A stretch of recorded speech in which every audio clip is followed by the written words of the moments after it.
నమస్కారం n times కి స్వాగతం. హెడ్లైన్ చూద్దాం. అమెరికా మాజీ అధ్యక్షుడిపై కాల్పులు, గాయాల పాలైన ట్రంప్ వెంటనే ఆసుపత్రికి తరలింపు. మోదీ సర్కార్ నన్ను టార్గెట్ చేసింది, ఏఐసిసి ప్రధాన కార్యదర్శి కేసీ వేణుగోపాల్ ఆరోపణ. విశాఖ వాసులకు గుడ్ న్యూస్, చంద్రబాబు పర్యటన తర్వాత మెట్రో రైల్ ప్రాజెక్టులో కదలిక. తెలంగాణకు రెయిన్ అలర్ట్, 4 రోజుల పాటు భారీ వర్షాలు. నరేంద్ర మోడీ ప్రభుత్వం తనను టార్గెట్ చేసిందని ఏఐసిసి ప్రధాన కార్యదర్శి కేసీ వేణుగోపాల్ ఆరోపించారు. తన మొబైల్ ఫోన్ లక్ష్యంగా స్పైవేర్ను గురిపెట్టిందని మండిపడ్డారు. ఈ మేరకు యాపిల్ సంస్థ నుంచి ఆయనకు వచ్చిన అలర్ట్ సందేశాన్ని సోషల్ మీడియాలో పోస్ట్ చేశారు. మోదీజీ, మీకు ప్రియమైన స్పైవేర్ను నా ఫోన్లో పంపిస్తున్నందుకు థ్యాంక్స్. మీరు పంపిన ఈ ప్రత్యేక కాను గురించి యాపిల్ ఎంతో దయతో నన్ను అప్రమత్తం చేసింది. రాజకీయ ప్రత్యర్థులు వెంటబడుతూ వారి గోప్యతతో చొరబడడం మీ సర్కార్ చేస్తున్న నేరపూరిత రాజ్యాంగ విరుద్ధ చర్య. దీన్ని మేము తీవ్రంగా వ్యతిరేకిస్తున్నామని పేర్కొన్నారు. 98 దేశాల్లోని వినియోగదారులకు ఈ అలర్ట్ మెసేజ్లను పంపిస్తున్నామని, వీటితో కలిపి 150 దేశాలకు ఇంతవరకు ఇలాంటివి పంపించామని యాపిల్ తెలిపినట్లు వేణుగోపాల్ పేర్కొన్నారు. విశాఖ వాసులకు కూటమి ప్రభుత్వం అధికారంలోకి వచ్చిన తర్వాత శుభవార్త అందించింది. ఇటీవల విశాఖలో పర్యటించిన ముఖ్యమంత్రి నారా చంద్రబాబు నాయుడు విశాఖ మెట్రో రైల్ ప్రాజెక్టుకు సంబంధించి అధికారులకు దిశానిర్దేశం చేశారు. ఈ నేపథ్యంలోనే విశాఖ మెట్రో రైల్ ప్రాజెక్టులో కొంత కదలికొచ్చింది. విశాఖ నగరాన్ని మరింత అభివృద్ధి చేసేందుకు నడుం బిగించింది. ఈ క్రమంలోనే విశాఖ పర్యటనలో మెట్రో రైల్ ప్రాజెక్టుకు సంబంధించి గతంలో నిర్ణయించిన డిజైన్లకు అధికారులు కొన్ని మార్పులు చేయనున్నారు. విశాఖలో ఎన్హెచ్ఏఐ నిర్మించే ఫ్లైఓవర్ బ్రిడ్జిల ఆధారంగా మెట్రో డిజైన్లు ఉండేలా చర్యలు చేపట్టనున్నారు. ఈ క్రమంలోనే ఎన్హెచ్ఏఐతో సమన్వయం చేసుకుని ముందుకు వెళ్లేందుకు వీలుగా అధికారులు ప్రణాళికలు చేస్తున్నారు. విశాఖ మెట్రో రైల్ ప్రాజెక్టుకు సంబంధించి సీఎం చంద్రబాబు పర్యటన అనంతరం కదలికొచ్చింది. మెట్రో రైలుకు సంబంధించి సమగ్ర ప్రాజెక్టు నివేదిక డిపిఆర్లోనూ కొన్ని మార్పులు చేసే అవకాశం ఉన్నట్లు అధికార వర్గాలు తెలిపాయి. ఉత్తరాంధ్ర ప్రాంతంలో ఉన్న ప్రాజెక్టుపై సమీక్ష నిర్వహించిన సీఎం చంద్రబాబు మెట్రో పనిని ముందుకు తీసుకువెళ్లాలన్న తన ఆలోచనలను AP metro rail corporation MD UJM రావుకు తెలిపారు. పరిపాలనకు కొత్త అయిన AP deputy CM Pawan Kalyan అన్ని వర్గాల అభిప్రాయాలను తీసుకుంటూ ముందుకు సాగుతున్నారు. తాజాగా రిటైర్డ్ ఐఏఎస్ అధికారి ఈఎస్ శర్మ రాసిన లేఖపై పవన్ కళ్యాణ్ స్పందించారు. ముడిసర్ల వద్ద జీవీఎంసీ నిర్మాణాలు పర్యావరణానికి హాని చేస్తాయని శర్మ తన లేఖలో పేర్కొన్నారు. నిత్యం వందలాది మంది ప్రజలు సందర్శించే ముడిసర్ల పార్క్ 105 రకాల పక్షులకు ఆవాస ప్రాంతమని, జీవీఎంసీ ఆ పార్కులో భవనాల నిర్మాణానికి సిద్ధమవుతోందని వచ్చిన వార్తలను ఉటంకిస్తూ ముడిసర్ల పార్కును పరిరక్షించాలని శర్మ కోరారు. రిటైర్డ్ ఐఏఎస్ అధికారి శర్మ లేఖపై పవన్ కళ్యాణ్ జీవీఎంసీ అధికారుల వివరణ కోరారు. ముడిసర్ల పార్కు వద్ద పర్యావరణానికి నష్టం కలిగించే పనులు చేయొద్దని అధికారులకు నిర్దేశించారు. అయితే ముడిసర్ల వద్ద నిర్మాణాలేవి చేపట్టడం లేదని, అలాంటి ప్రతిపాదనలేవి లేవని జీవీఎంసీ అధికారులు పవన్ తెలిపారు. ఏపీలో వైసీపీ కాంగ్రెస్ పార్టీల మధ్య సోషల్ మీడియా వేదికగా ట్వీట్ల యుద్ధం నడుస్తోంది. వైఎస్ రాజశేఖర రెడ్డి రాజకీయ వారసత్వాన్ని అందుకునే క్రమంలో వైఎస్ షర్మిల, వైఎస్ జగన్ మధ్య జరుగుతున్న పోరు కాస్త వైసీపీ వర్సెస్ కాంగ్రెస్ పార్టీగా మారిపోయింది. ఈ క్రమంలోనే వైఎస్ షర్మిల టీడీపీకి అనుకూలంగా మారిపోయారంటూ వైసీపీ నేతల కామెంట్లు, వైసీపీ సోషల్ మీడియా ట్వీట్లు పెడుతున్నాయి. ఇటీవల తల్లికి వందనం పథకం అమలుపై ఏపీసీసీ చీఫ్ వైఎస్ షర్మిల విలేకరుల సమావేశం నిర్వహించారు. ఆ సమావేశంలోనే అటు టీడీపీ, ఇటు వైసీపీ 2 పార్టీలపైన షర్మిల విమర్శలు గుప్పించారు. పనిలో పనిగా వైఎస్ జగన్ను లక్ష్యంగా చేసుకుని సైతం విమర్శలు చేశారు. దీనిపై వైసీపీ కూడా కౌంటర్ ఇచ్చింది. అయితే వైసీపీ కౌంటర్లకు వైఎస్ షర్మిల ఎక్స్ వేదిక రియాక్ట్ అయ్యారు. వైసీపీ విధానాలను ఎండగడుతూ సోషల్ మీడియా మాధ్యమం ఎక్స్లో సుదీర్ఘమైన పోస్ట్ పెట్టారు. పచ్చకామర్లు ఉన్న వారికి లోకమంతా పచ్చగా కనిపిస్తుందనే సామెతల వైసీపీ నేతల తీరుంది. తల్లికి వందనం ఉత్తర్వులపై వచ్చిన వార్తకు చంద్రబాబు సమాధానం చెప్పాలని మేము అడిగితే, బాబుకి కాంగ్రెస్ తోక పార్టీ అని ముడిపెట్టడం మీ అవగాహన రాహిత్యానికి నిదర్శనం. వైసీపీ నేతలకు కళ్ళు చెవులు ఉండి విజ్ఞత కలిగిన వాళ్ళైతే మేము చెప్పింది ఏంటో 1కి 10 సార్లు వినాలి. తల్లికి వందనం జీవో 29 క్లారిటీ లేదని, ఇంట్లో ఎంతమంది పిల్లలుంటే అందరికీ పథకం వర్తింపజేయాలని డిమాండ్ చేస్తే కూటమి ప్రభుత్వానికి కొమ్ము కాసినట్లు ఎలా అవుతుంది? మేము నిన్న ప్రెస్ మీట్ పెట్టి నిలదీశాం. అందుకే 24 గంటలు దాటకుండా సర్కార్ ప్రజలకు వివరణ ఇచ్చుకుందని షర్మిల ట్వీట్ చేశారు. తెలంగాణలో కొత్త ఆసరా పెన్షన్ల కోసం లబ్ధిదారులు ఎదురు చూస్తున్నారు. ఈ నేపథ్యంలో పంచాయతీరాజ్ గ్రామీణాభివృద్ధి మంత్రి సీతక్క కీలక ప్రకటన చేశారు.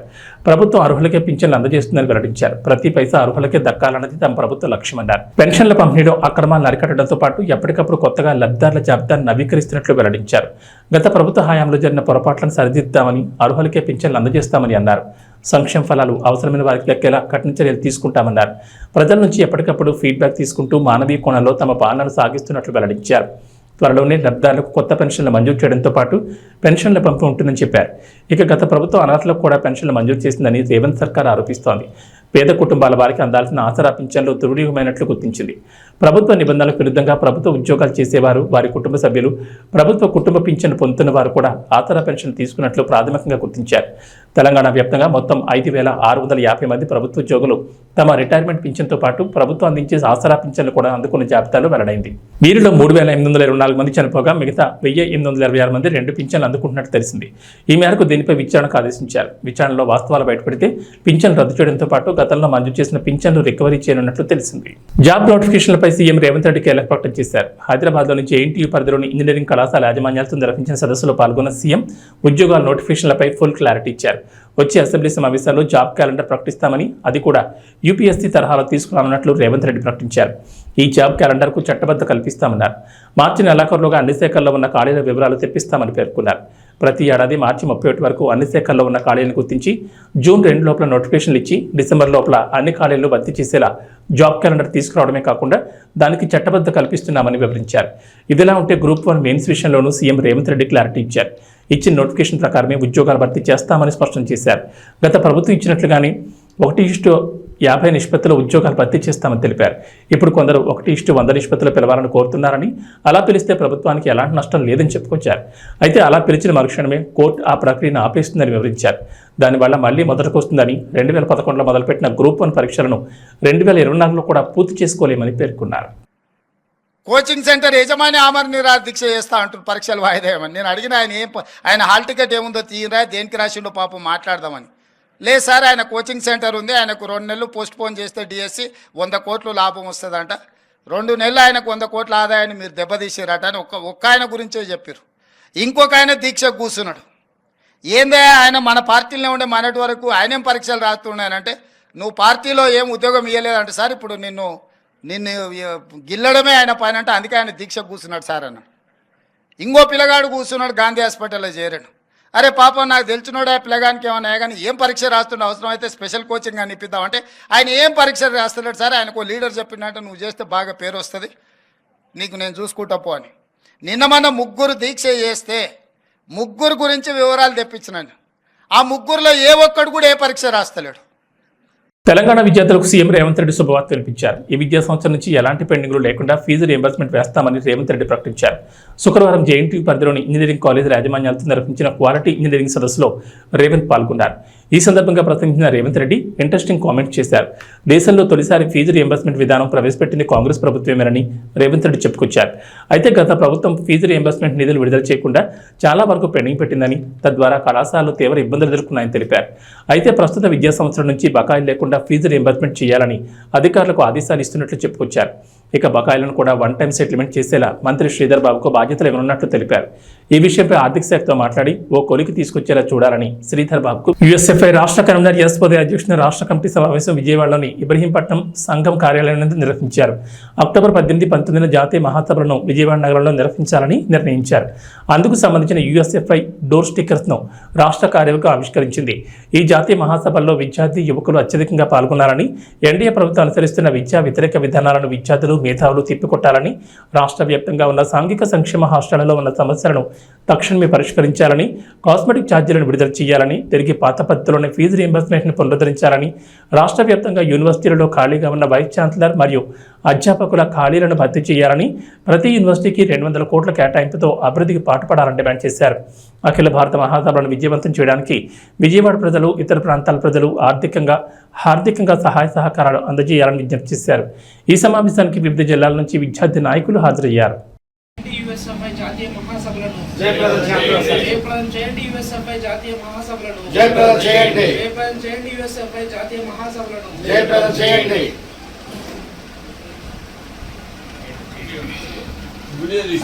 అమెరికా మాజీ అధ్యక్షుడు డొనాల్డ్ ట్రంప్పై కాల్పులు జరిగాయి.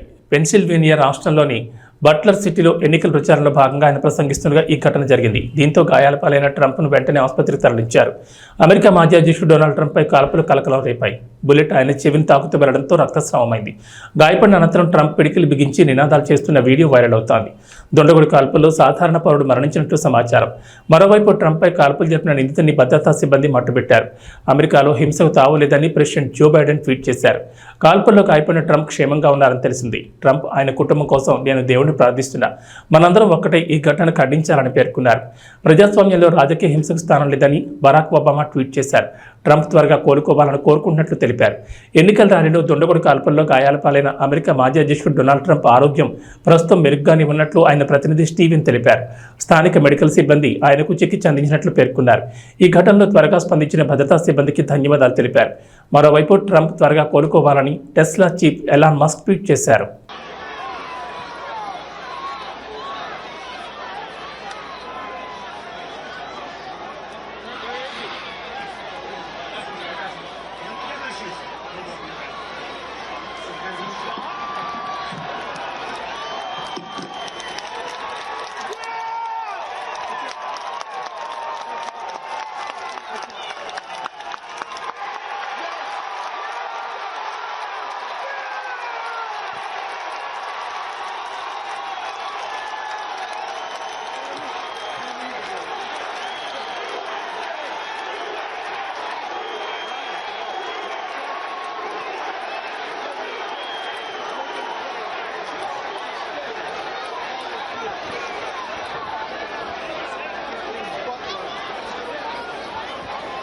ముగ్గురు దీక్ష చేస్తే దాంట్లో ఒక్కరు కూడా ఏ పరీక్ష రాయట్లేదు. కోచింగ్ సెంటర్ యజమాని పరీక్ష వాయిదా వేయమని ఆమరణ నిరాహారదీక్ష చేస్తున్నాడు. నేను ఆయన ఏ పరీక్ష రాస్తున్నాడని అడిగితే ఆయనకి కోచింగ్ సెంటర్ ఉంది, 2 నెలలు డిఎస్సి పోస్ట్ పోన్ చేస్తే 100 కోట్ల లాభం వస్తుందని చెప్తున్నారు.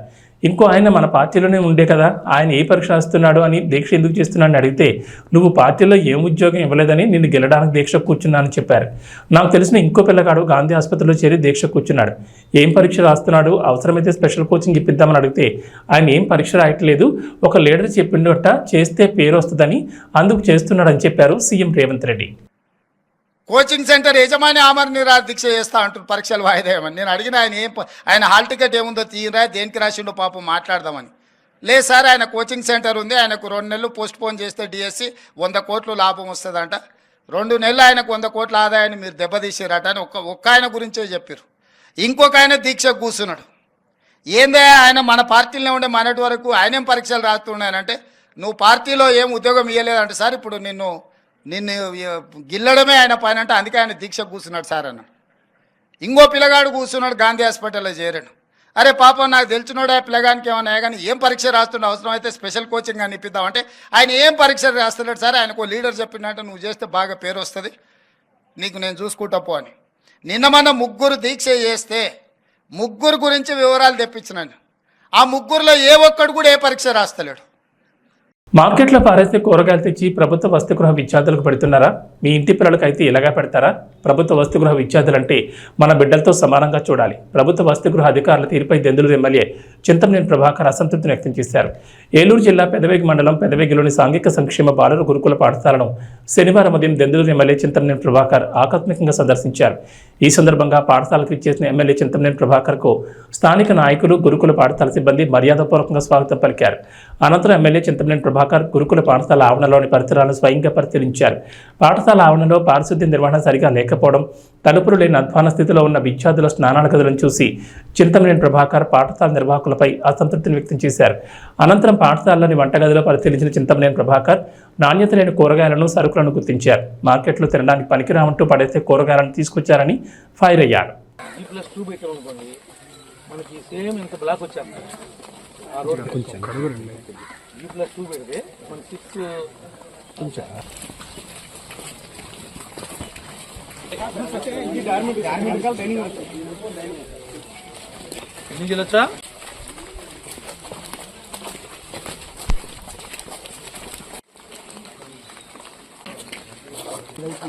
మీకు బాధ్యత లేదా?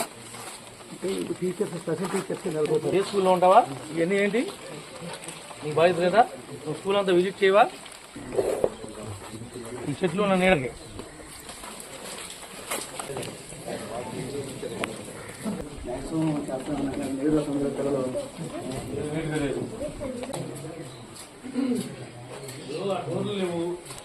సార్ ఇవన్నీ వీడియో తీసి ఫోటో తీసి పెట్టు.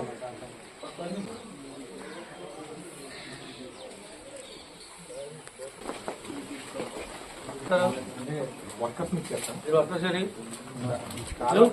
ఉండాలి కదా, వర్కర్స్ మీరు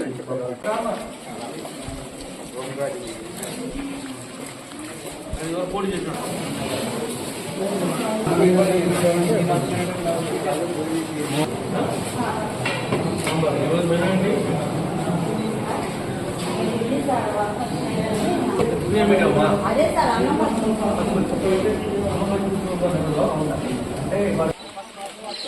ఎవరు సప్లై రావడేది?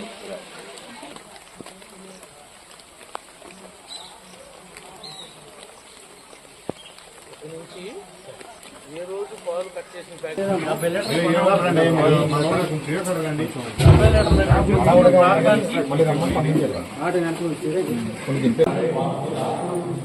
నలభై ప్యాకెట్లు తెచ్చి పిల్లలకు పాలు రైస్ మిల్ బాగున్నాయా?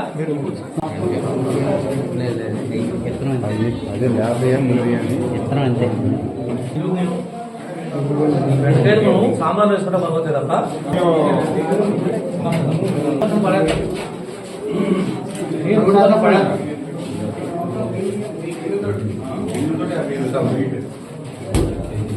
అలాంటి ఇన్స్పెక్షన్ లేకుండా మీ పర్యవేక్షణ లేకుండా ఈ రకమైనటువంటి పద్ధతుల్లో మీరు నడిపేటట్టయితే కనుక చదువుకోవచ్చు. మీరు కూడా ఇంకా బెండకాయలు ఏంటి, ఆనకాయ ఏంటి, రోడ్డు పక్కన పడేసి కాయలు కొని కూర్చొచ్చి పిల్లలు పెడతారా మీరు?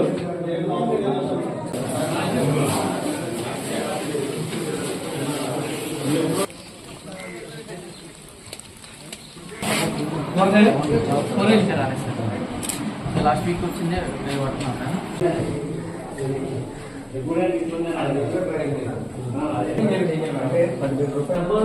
గవర్నమెంట్ పంపించాల్సిందా? వాటర్ ప్లాంట్ మామూలుగా ఇంటర్వ్యూ టైంలో ఆ టైంలో మళ్ళీ మంచి చేస్తారు కదా.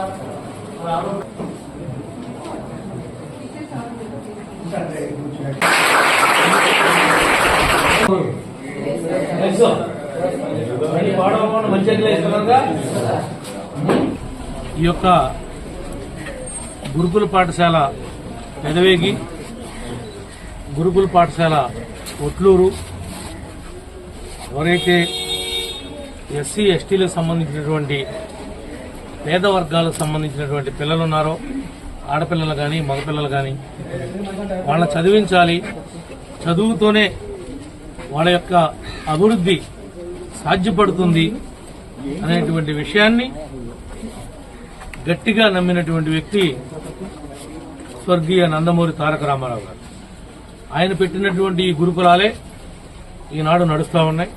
దీంట్లో సీట్ల కోసం అనేక మంది మరి చాలా ఇబ్బంది పడి వాళ్ళ పిల్లలను చదివిద్దాం, ప్రయోజకులు చేద్దామని కలలు కంటా ఉన్నారు. ఇప్పుడు పెదవేగిలో ఉన్నటువంటి 650 మందికి సరిపడా మగపిల్లలకి 5th క్లాస్ నుంచి ఇంటర్మీడియట్ వరకు ఉంది. మరొక 5th క్లాస్ నుంచి ఇంటర్మీడియట్ వరకు మరొక మగపిల్లలకి 650 మందికి. ఒట్టూరులో ఎంత మేడం వస్తుందో అక్కడ కూడా 640 మందికి ఆడపిల్లలకు ఉంది. మరొక 640 మంది ఆడపిల్లలకు కూడా అక్కడ అవకాశం ఏర్పడే విధంగా ప్రయత్నం చేస్తాం. 2019లో నేను ఎమ్మెల్యేగా ఉన్నప్పుడు ఇదే పాఠశాలలో అదనంగా 5th క్లాస్ కాడి నుంచి ఇంటర్మీడియట్ వరకు సెక్షన్ వైజ్ పెంచుకుంటూ వెళ్ళడం కోసం నేను అనుమతి తీసుకొచ్చాను. ఎక్కడ అది కార్యరూపం ఇప్పుడు ఈనాటి వరకు కూడా దాల్చలేదు. ఇక్కడ ఉన్నటువంటి ప్రిన్సిపల్ వారు కానీ, డీసీ గారు కానీ, స్టాఫ్ కానీ, సిబ్బంది కానీ మీరు ప్రత్యేకంగా దృష్టి పెట్టాల్సినటువంటి అవసరం ఉంది. ఎక్కడ పాలల్లో ఒక్క చుక్క నీళ్లు కడవకూడదు. నాణ్యమైనటువంటి కూరగాయలను వాడాలి, నాణ్యమైనటువంటి వాళ్ళకి చికెన్ పెట్టాలి, గుడ్డు పెట్టాలి, ఫ్రూట్ పెట్టాలి.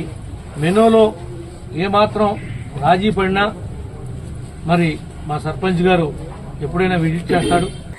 జాగ్రత్తగా పిల్లల్ని తీర్చిదిద్దుతారని మనస్ఫూర్తిగా ఆశిస్తూ మీ అందరి దగ్గర సెలవు. మంత్రి నిమ్మల రామానాయుడికి పుష్పగుచ్చం అందజేసి స్వాగతం పలికారు పురపాలక శాఖ మంత్రి డాక్టర్ పొంగూరు నారాయణ. జిల్లాలోని జలాశయాలను పరిశీలించేందుకు తొలిసారిగా రాష్ట్ర జలవనరుల శాఖ మంత్రి నిమ్మల రామానాయుడు నెల్లూరుకు ఇచ్చేశారు.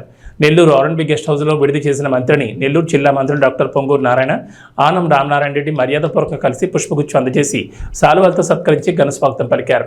అనంతరం పలు విషయాలతో పాటు జిల్లాలో ఉన్న జలవనరులపై సుదీర్ఘంగా చర్చించుకున్నారు.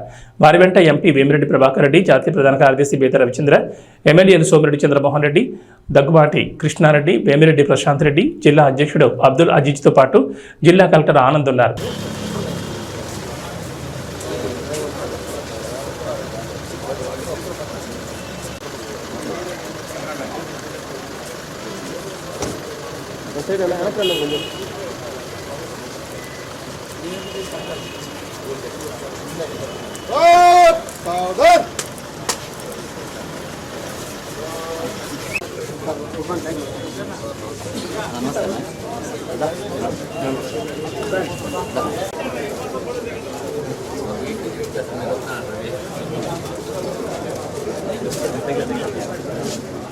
Last government TDP government notification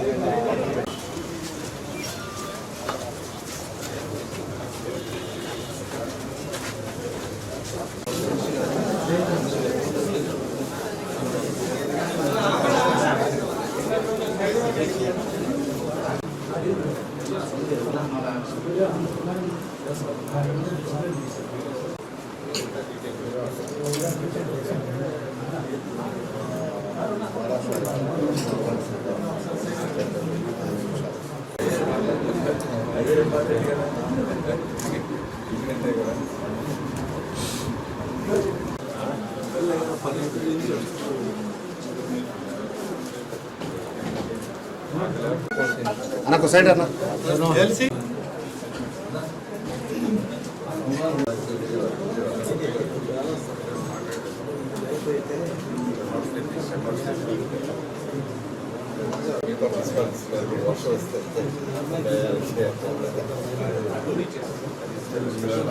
Mahesh Babu birthday కోసం అభిమానులు ఆశగా ఎదురు చూస్తున్నారు. మహేష్ పుట్టినరోజు ఆగస్టు 9 సందర్భంగా రాజమౌళి ఏదైనా అప్డేట్ ఇస్తారని వారంతా ఆశిస్తున్నారు.